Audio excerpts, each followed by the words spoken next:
So hello friends, this is C A Parthkar. मैं उम्मीद करता हूँ आप लोग सब अच्छे होंगे, अच्छे से पढ़ रहे होंगे, आपने अच्छे से अपना होमवर्क कर लिया होगा। So in last class we were doing chapter number 3 of C A inter F M ratio analysis.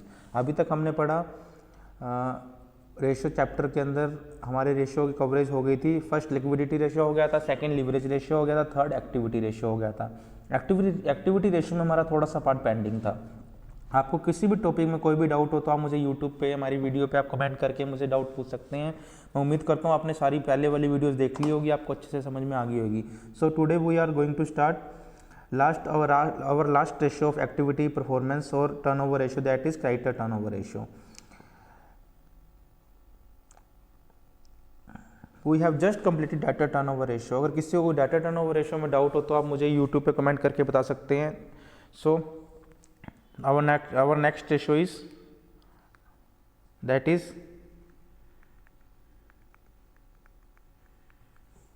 this is ratio number 8. Yes, yeah, the name of this ratio is creditor turnover ratio. Creditor turnover ratio। और इसका एक नाम और क्या है? Payable turnover ratio. yes, shall we start? okay, so before going to start, first tell me what is creditor. Creditors are the amount that we have to purchase the goods on credit. So creditors कौन होते हैं हमारे? ये चीज़ आपको note नहीं करनी। Person to whom, और you can say supplier और supplier to whom we purchase on credit. हम उधार पे सामान परचेज करते हैं, जिनको हम पेमेंट नहीं देते कुछ टाइम के लिए, उसको हम क्या बोला जाता है? क्रेडिटर। ये बेसिक चीज़ है +2 की, थोड़ा मैं वार्म अप ही करवाया आपको। सो करते हैं स्टार्ट। अब सपोज करो, समझाने से पहले छोटी सी चीज़ बताओ, ये नोट करना है अपना। फाइनेंशियल ईयर 2024-25, दैट इज 1 अप्रैल 2024 से लेके 31 मार्च 2025 तक मैंने टोटल परचेज की।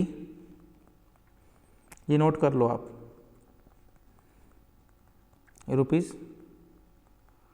₹25 लाख। इसके अंदर से मेरी कैश परचेज कितनी है, जो मैंने हाथों हाथ पेमेंट दे के मैंने सामान परचेज कर लिया, that is let's suppose 13 lakh. 13 lakh are the goods that I have to purchase on credit. I have already purchased these goods on credit.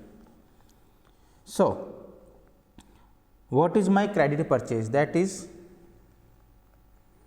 goods purchased on credit basis. It's simple, sir, it's 12 lakh, right? पूरे साल में मेरी credit purchase आ गई इतनी, ठीक है। अब मैं बात करूं as on, yes, write on करना आपने 31/3/2025, that is year and.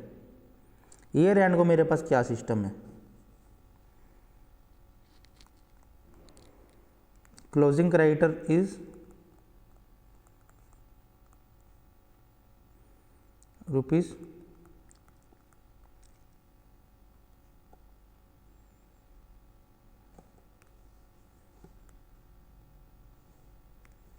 1,60,000।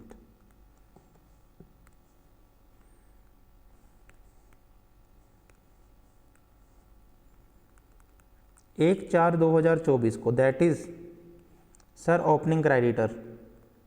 Let's suppose we have opening creditor is of ₹1,40,000। So इन दोनों से हमारे क्या निकल जाएंगे sir? That is average creditor. या very good, same debtor turnover ratio की तरह ही है।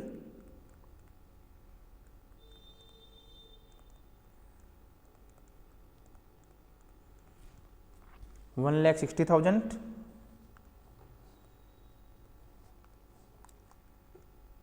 Plus 1,40,000 divided by 2।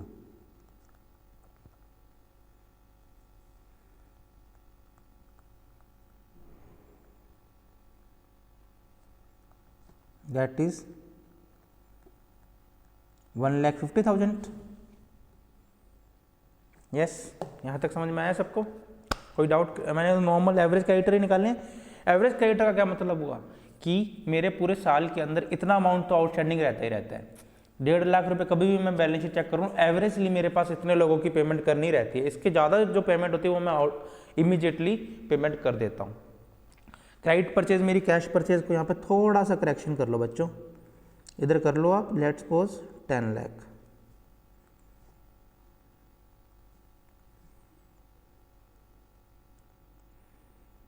Credit purchase कितनी आ गई मेरी? 15 लाख। ठीक है, अब मेरे टोटल के परचेज मेरी 25 लाख थी। 10 लाख को मैं हाथों हाथ पेमेंट देके फारिग किया, मैं क्लियर किया उनके बैलेंसेस। अब मेरे को फिर 15 लाख की परचेज मैंने उधार पे सामान परचेज किया है पूरे साल में, और मेरे अभी क्लोजिंग में लोगों को पैसा देना कितना बाकी है? अभी मैंने को 1,60,000 लोगों को पैसा देना, इतने रुपए का पैसा देना मार्केट को में वापसी है। ठीक है, इट मीन्स ओपनिंग क्रेडिटर मेरे पास कितने थे? 1,40,000। तो 1,40,000 ओपनिंग थे, 1,60,000 क्लोजिंग तो मेरे एवरेज क्रेडिटर कितने आ गए? Sir it's 1,50,000। इतना लोगों का पैसा मेरा एवरेजली देना रहता है। चलो अब देखो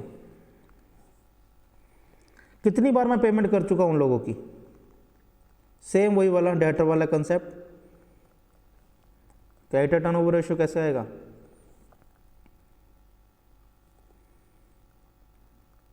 credit purchases divided by, yes very good, average creditors. Credit purchase कितनी थी मेरी? 15 lakh. Average creditor 1.5 lakh. That is 10 times. कहने का मतलब क्या? 1.5 लाख रुपए की मैं पूरे साल में मैंने 15 लाख की क्रेडिट परचेज की। पूरे साल में मैंने 15 लाख की क्रेडिट परचेज कर चुका हूँ। ठीक है, और मेरे 1.5 लाख के मेरे इतने सेट्स बनते हैं, मैं इतनी बार पेमेंट कर देता हूँ। पहले अप्रैल के महीने में मेरी पेमेंट हुई, मैंने परचेज किया 1.5 लाख का सामान उधार पे, हाथों हाथ मैंने पेमेंट कर दी। अगली बार मैंने सामान परचेज किया 2 लाख का, उसमें से मैंने कितने की पेमेंट कर दी? 50,000 की पेमेंट कर दी। 1.5 लाख मेरा अभी भी आउटस्टैंडिंग है, क्योंकि मेरा 1.5 लाख तो मिनिमम रहेगा ही रहेगा आउटस्टैंडिंग। उससे ज़्यादा मैं होने नहीं दूंगा, उससे कम में कोई दिक्कत नहीं है। कहने का मतलब कैसा? 1.5 लाख का जो मेरा ये लोट है, ये कितने टाइम्स हुआ पूरी क्रेडिट परचेज का? क्रेडिट परचेज मेरी 15 लाख थी। 15 लाख में एवरेज क्रेडिटर कितनी बार मेरे हो जाएंगे? Sir 10 times. It means 15 lakh की परचेज में मेरे एवरेज क्रेडिटर कितनी बार बनेंगे? इतने क्रेडिटर बनेंगे, that is 10 times. It means पूरे साल में मैं 10 टाइम्स पेमेंट करूंगा क्रेडिटर को। In whole year I made payment to the creditor of in 10 times. 10 times मैंने पेमेंट कर दी क्रेडिटर्स को। समझ में आया? चलें नेक्स्ट। हम अभी सम करेंगे इलस्ट्रेशन नंबर 1 से। आपको मैं सारे इलस्ट्रेशन, सारे अनसोल्ड, सारे सोल्ड, सब कुछ मैं आपको आज की यूट्यूब पे क्लास पे अपलोड कर दूंगा, ताकि आपको रेशियो चैप्टर में कोई डाउट आपका पेंडिंग ना रहे। चले नेक्स्ट रेशियो इसी का पार्ट है वो, that is write down along with me. Payable velocity ratio, average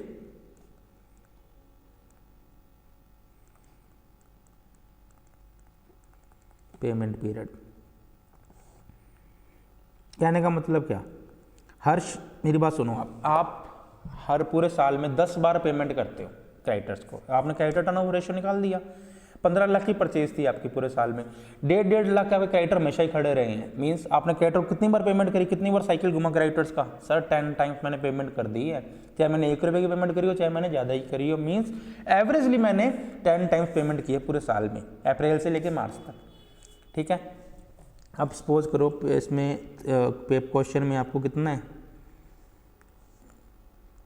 days में निकालना है। क्वेश्चन में क्लियर कट गिवन होगा, आपको अच्छे से समझा दूंगा। पूरे साल में कितने दिन है? 360 डेज है। अब ये बताओ एवरेज पेमेंट पीरियड कितना रहा, कि आपने कितने दिनों बाद पेमेंट करी एवरेजली। अगर क्वेश्चन में डेज के हिसाब से तो डेज, नहीं तो वीक्स के हिसाब से तो वीक्स, नहीं तो मंथ के हिसाब से है तो मंथ। क्वेश्चन में गिवन होगा, आपको उस अकॉर्डिंग करना है। डिवाइड बाय कितनी बार पेमेंट किया आपने, 10 टाइम्स पेमेंट की, that is creditor turnover ratio. 360 दिन थे आपके, हर आपने 10 बार पेमेंट करी, कहने का मतलब क्या, हर आपने 36वें दिन पेमेंट कर दी, हर 36 डे आप पेमेंट करने जा रहे हो क्रेडिटर को पूरे साल में, तभी तो 360 डेज के हिसाब से 10 टाइम्स पेमेंट होगी ना। एवरेजली पूछा गया, एवरेज पेमेंट पीरियड कितने टाइम बाद आपने अपना साइकिल दोहराया, कितने टाइम बाद आपकी वेलोसिटी निकली, पेबल वेलोसिटी मींस कितने टाइम बाद आपने पूरे साल में पेमेंट करते रहिए, सिर्फ एक एवरेज है, ये कंपलसरी नहीं है आपने 36 डे की, हो सकता है आपने फर्स्ट डे कर दी हो, फिर आपने 40th डे की, फिर आपने 60th डे की, दैट डजेंट मैटर, बट एक एवरेज निकालते हैं इस चीज़ का, तब इसको एवरेज पेमेंट पीरियड बोला जाता है कि आपने एवरेज हर टाइम में कितने की, 36 डे आपने पेमेंट की। क्लियर? एक फॉर्मूला और इसका छोटा सा, कौन सा,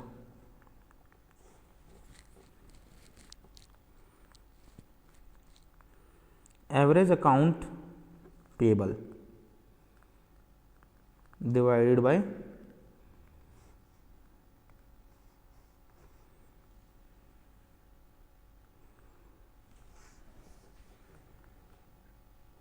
क्रेडिट परचेज पर डे। एवरेज अकाउंट पेबल कितना था मेरा, 1.5 लाख, 1.5 लाख ही था। क्रेडिट परचेज सिंगल दिन में कितनी की, पूरे साल में भैया आपने 15 लाख की कर दी, तो एक दिन में कितनी की, इतनी। कहने का मतलब कि आपने एक दिन में परचेज, लेट्स सपोज कितनी की, मैं आपको कैलकुलेटर से करके बताता हूँ, एक सेकंड रुको। एक दिन में हमारी परचेज आ गई, गिव मी 1 मिनट, करो आप भी करो, 15 लाख डिवाइड बाय 360, एक दिन में आपने परचेज की 4166 रुपये 67 पैसे, 66 पैसे राउंड ऑफ वट एवर, ठीक है।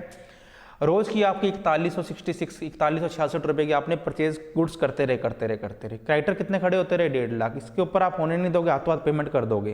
कहने का मतलब क्या, कौन से दिन आपने पेमेंट की, 1.5 लाख डिवाइड बाई 4166 रुपये 66 पैसे, कितने डेज आ गए, same 36 days. Concept is clear? Question करेंगे बेटर समझ में आएगा, ये बात मेरी एक यकीन मान के चलो। चाहे आप सीए इंटर का कोई भी सब्जेक्ट उठा लो, कंसेप्ट आपको एक और समझ में आ गया ना, आप ये मत समझना कि आपको अभी तक कोई डाउट है। आपके डाउट सारे कौन दूर करेगा, क्वेश्चंस। आप क्वेश्चंस करेंगे, इलस्ट्रेशंस करेंगे, बहुत अच्छे ढंग से समझ में आएगा आपको। तभी मैंने आपको सोचा कि पहले हमारा पूरा रेशियो चैप्टर हो जाए, उसके बाद हम क्वेश्चंस को डील करेंगे। सारा समझ में आ गया? बहुत सिंपल है। Creditor turnover ratio, same debtor turnover ratio भी ऐसा होगा। मैंने बहुत डिटेल में करवाया था debtor turnover ratio, last class आप उसको रेफर कर सकते हो। चलें,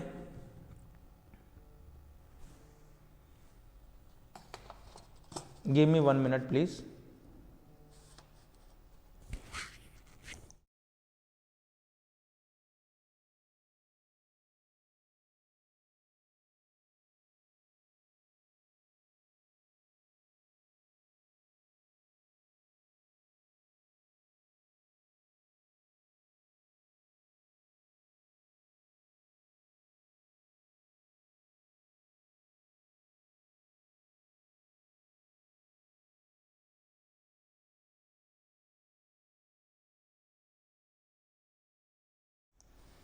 सो थोड़ा सा बुक से कर लें। पेबल टर्नओवर रेशियो, वही चीज़ same to same, word to word, वो क्या, कितनी मेरी क्रेडिट परचेज हुई है, कितनी एवरेज अकाउंट पेबल थे। वेलोसिटी में वही average account payable, credit purchase पर डे और डेज के हिसाब से, ठीक है। अब करें next part.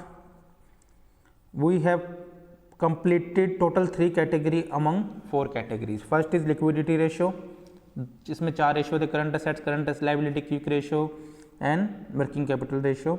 Leverage ratio we have just completed, activity ratio we have just completed, only profitability ratio is left. Very much simple, ये समझ लो आपने रेशियो का 70 to 80% पार्ट कर दिया है। बहुत सिंपल टॉपिक आने वाला है profitability ratio.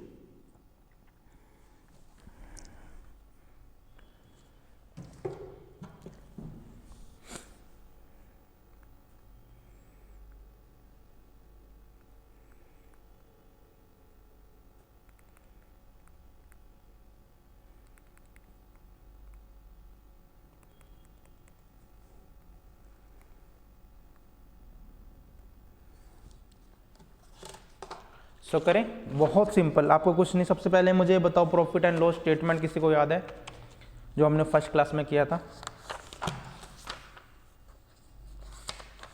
Yes anyone? Yes, वही COGS वाली, यस वेरी गुड। इसका सबसे पहला पार्ट हमारा क्या रहेगा? Profitability ratio. यहाँ पे आप डी के बाद यहाँ डाल दो कैटेगरी फर्स्ट ऑन द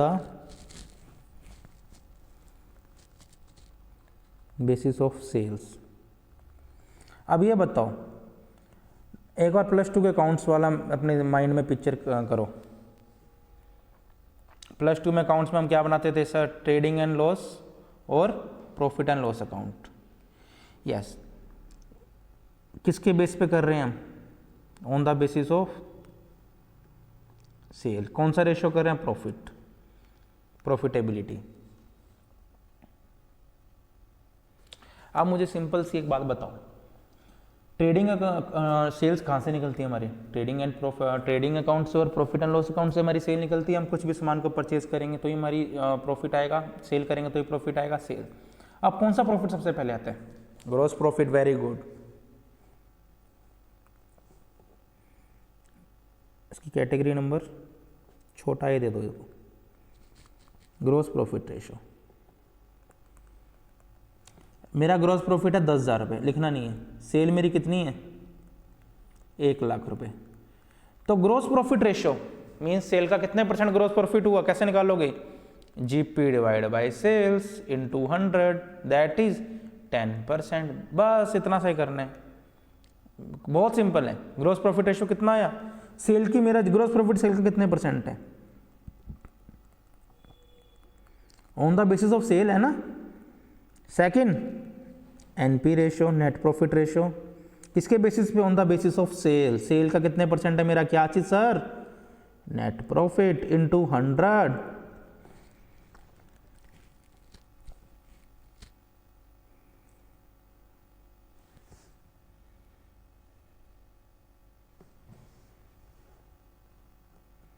थोड़ी सी एक चीज़ और मैं आपको छोटा सा बताऊं, कहाँ गया हमारा प्रॉफिट एंड लॉस स्टेटमेंट की थी हमने बच्चों?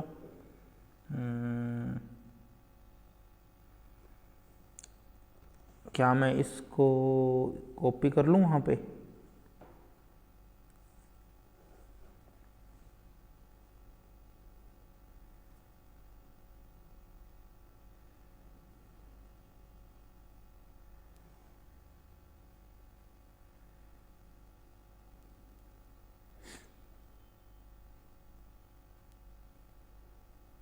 ये हैंग हो रहा है थोड़ा सा।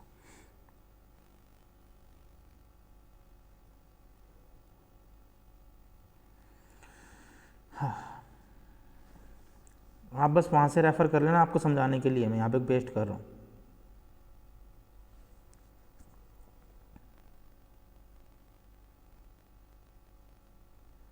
अरे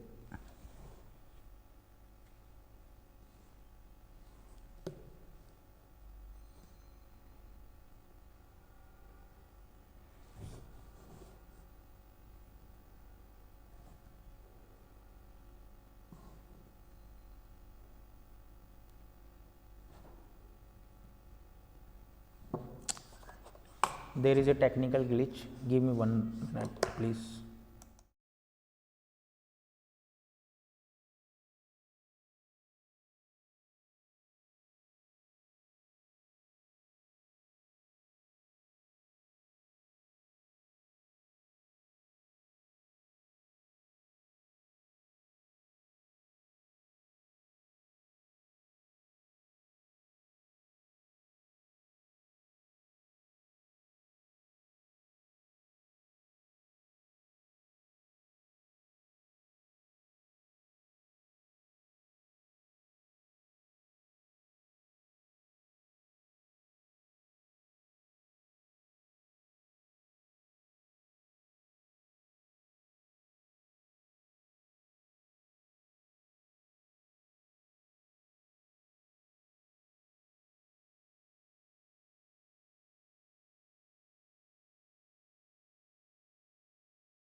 sorted. So net profit ratio on the basis of sale, कि मेरा नेट कंपनी का नेट प्रॉफिट सेल का कितने प्रतिशत है, net profit divide by sale upon 100। Next is, एक और आपको वर्ड आएगा क्वेश्चन में, प्री टैक्स प्रॉफिट रेशियो। घबराना मत, ग्रोस प्रॉफिट रेशियो आए तो सीधा सीधा क्या करना है, ग्रोस प्रॉफिट सेल का कितने परसेंट है, नेट प्रॉफिट है तो नेट प्रॉफिट सेल का कितना है, प्री टैक्स प्रॉफिट कितना है, प्री टैक्स प्रॉफिट बाद में बताता हूँ, किसका निकालना है, सेल्स का। प्री टैक्स प्रॉफिट क्या होता है सर, ये तो trading and profit and loss account के तो आइटम ही नहीं है। प्री टैक्स ट्रेडिंग और पीएनएल की सिर्फ 2 आइटम होगी, कौन सी, gross profit and net profit. इसके अलावा कोई भी प्रॉफिट हो, किसी भी टाइप का प्रॉफिट हो, सारा किस में जाएगा, प्रॉफिट एंड लॉस स्टेटमेंट में। ठीक है। सबसे पहले ही बात क्या हमने क्या पढ़ा इसमें, एक second, sale profit and loss minus COG, ये हमने निकाल लिया, gross profit ratio divide by sale upon 100। ठीक है। प्री टैक्स क्या, प्री मींस पहले, टैक्स, टैक्स के पहले वाला प्रॉफिट, दैट इज, ये मेरा टैक्स है, टैक्स के पहले वाला प्रॉफिट कौन सा हुआ, पीबीटी, ईबीटी और PAIBT, that is PBT ratio, profit before tax, pre tax. Tax के जस्ट पहले वाला प्रॉफिट कौन सा मेरा प्रॉफिट है, पीबीटी। ये पूछ रहा है पीबीटी मेरा सेल का कितना प्रतिशत है, पीबीटी मेरी सेल का कितने परसेंट है, वो चीज पूछ रहा है, that is PBT divide by sale. Yes, clear, ये 3 रेशियो समझ में आ गए। चलो छोटा सा बुक से करो फटाफट से, come on page number page number 3.20, GP ratio, GP ratio means gross profit divide by sale into 100, NP ratio net profit upon sale into 100, और earning after tax, that is after जो tax payment है, एक ही बात है। Pre tax पूछ ले, tax के पहले वाला, दैट इज टैक्स के जस्ट पहले वाला क्या, PBT, tax earning before tax, that is sale into 100। चलें next is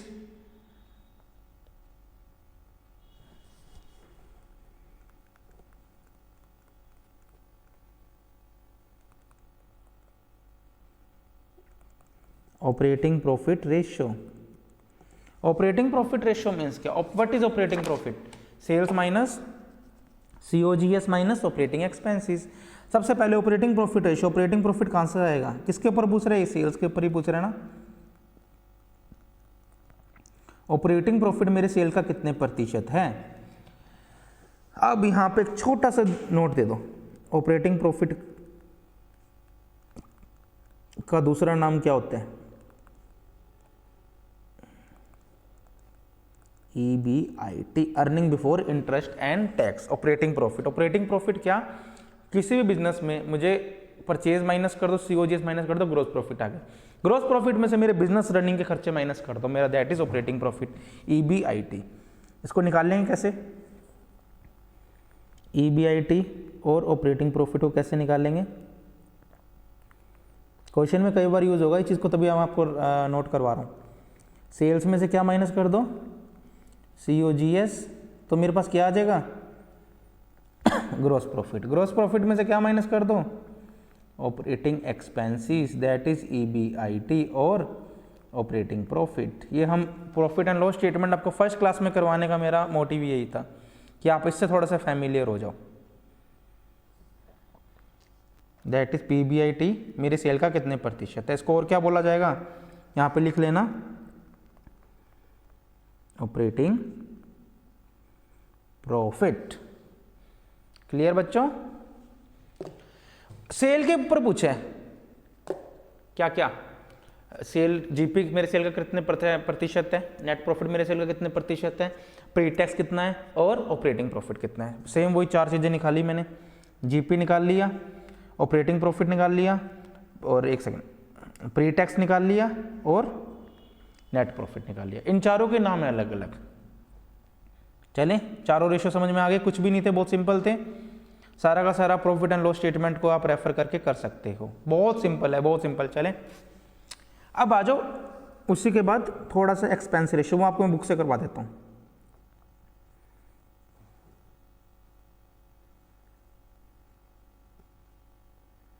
operating profit ratio बच्चों कर लेना, अच्छे से क्लियर हो जाएगा आपको। सेम वही चीज़ मैंने अच्छे से करवा दिया, आपको नोट करवा दिया।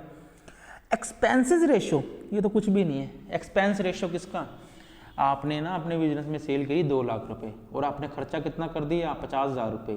कहने का मतलब कि आपका एक्सपेंस रेशो कितना आया 50,000 divided by 2 lakh, that is 25%। आप अपने बिजनेस में 25% अपनी सेल का तो सिर्फ खर्चा कर देते हो, that is called expense ratio. अब देखो सिंपल सी बात क्या नोट कराऊं, COGS रेशो बताओ, प्रॉफिट एंड लॉस स्टेटमेंट में बता दो COGS सेल का कितने प्रतिशत है, और इसमें कैसे करोगे sales minus GP ratio. Sir ये कैसे समझ में नहीं आया, यहीं पे लिख लो आप साइड में, आपको समझ में आ जाएगा। सेल कितनी मेरे बिजनेस में 100 रुपीज़ की, ठीक है। COGS कितना मेरे बिजनेस में 80 रुपीज़ का, तो बच्चों मेरा GP कितना आ गया 20 रुपीज़। अब इससे मैं क्या क्या रेशो निकालूं, एक तो निकालूं GP रेशो। GP रेशो जल्दी से बताओ, अनुआ बताओ, 20 divided by 100 that is into 100, 20% तो मेरा GP रेशो आ गया। COGS रेशो कितना आ गया, इसका 2 फॉर्मूले, COGS divided by sales 80 divided by 100 into 100 that is 80%, और sir 100 minus GP ratio, GP ratio कितना था 20 दैट इज 80%। बात वही है ना, सिंपल सी बात। ऑपरेटिंग एक्सपेंस रेशो, अब यार operating expense divided by sale into 100, operating ratio मैं आपको करवा ही चुका हूँ, COGS plus operating expenses. Expenses की बात कर रहे हैं, ऑपरेटिंग रेशो मीन्स हमारे बिजनेस को चलाने में कौन कौन से खर्चे होंगे, तो मेरे कॉस्ट ऑफ गुड सेल होगा। आप बिजनेस चला रहे हो, कौन कौन से खर्चे करोगे, सर परचेज करेंगे, सर डायरेक्ट पेमेंट्स करेंगे, सर सेलिंग एंड डिस्ट्रीब्यूशन खर्चा होगा, एडवर्टाइजमेंट होगा, सारा खर्चा मेरा that is called operating expenses खर्चा ratio, sorry. Finance expense ratio, finance expense में कौन कौन से इंटरेस्ट है, ये चीज़ें, बट इसमें क्या क्या नहीं आएगा, टैक्सेस नहीं आएंगे, lost, theft, good destroyed by fire, ये चीज़ें नहीं है, क्योंकि हमारे फाइनेंशियल एक्सपेंसेस नहीं होते। फाइनेंशियल एक्सपेंस का मतलब ही क्या होता है, बाजार से पैसा उठाया, ब्याज की पेमेंट करी, बाजार से मार्केट से लोन लिया, इंटरेस्ट की पेमेंट करी, that is called my financial expenses. Financial expenses divide by sale into 100। अच्छे से समझ में आया, on the basis of sale कुछ भी नहीं था। चलें नेक्स्ट रेशो करें, आ जाओ, on the basis of investment, come on right with me.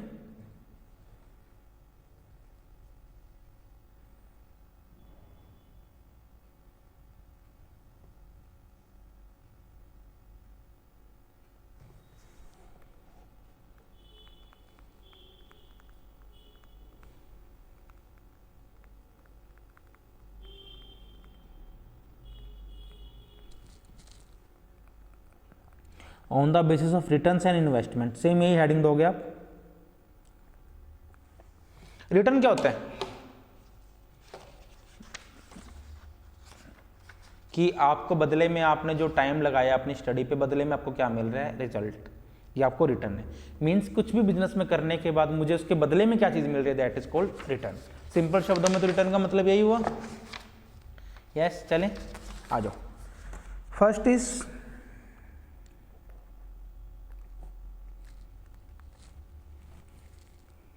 ROI, that is return on investment। Ayush ने अपने बिजनेस में, आपने कितने रुपए लगाए आयुष, आपने अपने बिजनेस में 2 लाख रुपीस लगाए और पूरे साल आपने वो रुपए इन्वेस्ट किए, म्यूचुअल फंड्स में इन्वेस्ट किए, लेट्स सपोज। उसके बाद आपको म्यूचुअल फंड में आपको जो आपने फंड्स परचेज किए थे किसी के, उनकी NAV थी जो, वो आपको 2 लाख की जगह 2,50,000 हो गई।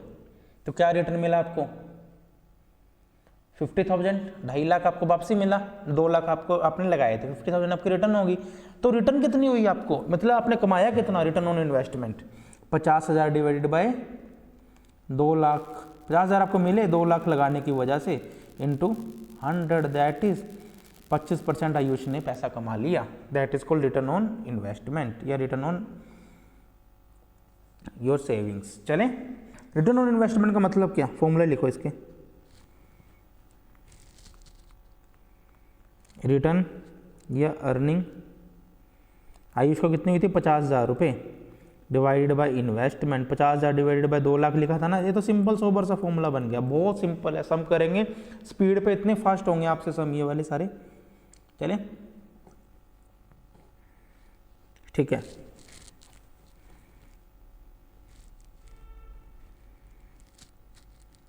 सेकंड इज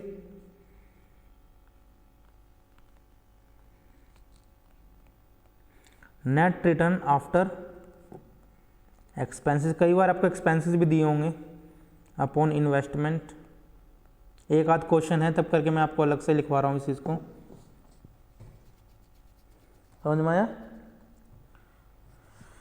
अब आ जाओ, अब कोई आपसे वैसे पूछ ले investment turnover ratio,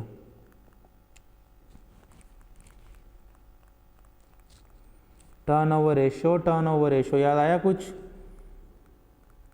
sales divide by investment into 100, sorry into 100 नहीं आएगा, टाइम्स में आएगा ना ये तो।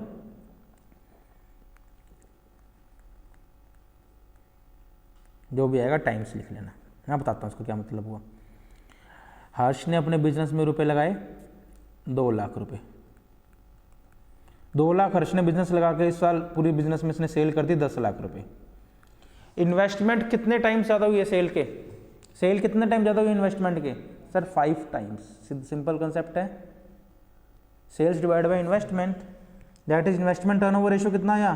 5 टाइम्स, 5 गुना ज़्यादा मेरी सेल हो गई। ठीक है,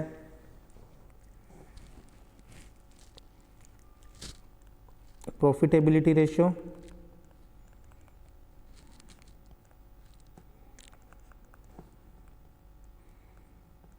रिटर्न्स, आयुष ने कितना कमाया उस इन्वेस्टमेंट से? 50,000 कमाया था, पूरे बिजनेस में सेल्स कितनी होगी? ये तो सिंपल सी वही है ना, लास्ट जो हमने रेशियो किया उसके बेसिस पे, on the basis of sale पे रिटर्न कितनी मिली डिवाइड बाय सेल्स। तो अब मैं बात करूं रिटर्न ऑन इन्वेस्टमेंट की, इन दोनों को मद्देनजर रखते हुए, इन दोनों को कंसीडर करते हुए return on investment. Return on investment को मैं एक और चीज़ से लिख सकता हूँ, investment turnover ratio multiply by profitability ratio. लिख लो ये चीज़ भी। सर कैसे, समझ में नहीं आया, समझाता हूँ।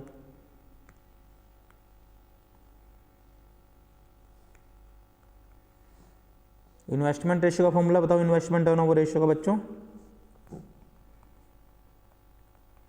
Sales upon investment. Profitability ratio means return on divide by sales, sales से सेल्स कट गया, क्या आया? Return divide by investment. कितने प्रतिशत मैंने पैसा कमाया कितने रुपए लगाने के बाद, यही तो ROI का फॉर्मूला है। क्लियर? क्वेश्चंस करेंगे, दोबारा बोल रहा हूँ, क्वेश्चन से ही हमारा कंसेप्ट बेटर ढंग से क्लियर होगा। अभी हो चुका है मुझे पता है, बट मैं आपसे पूछूं जल्दी से मुझे बताओ कैपिटल गियरिंग रेशियो, हमने 3rd क्लास में किया था ये, आप कंफ्यूज हो जाओगे क्योंकि मैं ये नहीं कह रहा कि आपको समझ में नहीं आ रहा, बट कहीं ना कहीं ये चीज़ प्रैक्टिस, ये सम्स प्रैक्टिस मांगते हैं, प्रैक्टिस इनको डिजर्व करती है। तो उस हिसाब से आपको इस सम की प्रैक्टिस करनी पड़ेगी। इलस्ट्रेशन में क्लास में एक एक करवाऊंगा और साइड बाय साइड हम सारे अनसोल्ड क्वेश्चंस करेंगे, उससे आपकी प्रैक्टिस भी इतनी बढ़िया हो जाएगी। मेरे साथ एक फेयर कॉपी लगा लेना, आप सभी के लिए बोल रहा हूँ, ताकि एग्जाम पॉइंट ऑफ व्यू जब आप एग्जाम में तैयारी करने बैठो, आपके सामने पूरी आंसर बुक को आप इजीली इस चीज़ को कैप्चर अपने माइंड में फिक्स कर सको। राइट, चलें, यहाँ तक समझ में आया रिटर्न ऑन इन्वेस्टमेंट रेशियो के बाद। Next is return on assets. चलें, पॉइंट नंबर बी,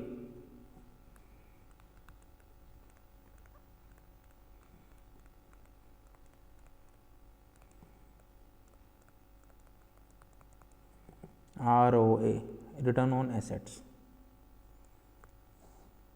पहले रिटर्न ऑन इन्वेस्टमेंट फटाफट से बुक से देख लेते हैं क्या ये चीज़ है। मुझे लगता नहीं कि करवाने की जरूरत है इसको। रिटर्न ऑन इन्वेस्टमेंट मीन्स कितने प्रतिशत पैसा कमाया इन्वेस्टमेंट करने के बाद, वही चीज़ थी। 50,000 कमा के 2 लाख लगे, 50,000 कमाए। और सर ये क्या फंड है, ये चीज़ हमारे इससे समझ में आई। प्रॉफिटेबिलिटी रेशियो बताओ, कितना कमाया किस पे? सेल्स पे। इन्वेस्टमेंट टर्नओवर रेशियो, सेल्स कितने टाइम हुए मेरी इन्वेस्टमेंट के, ये तो हम टर्नओवर रेशियो से कर चुके हैं। इन दोनों को मल्टीप्लाई करेंगे क्या आएगा?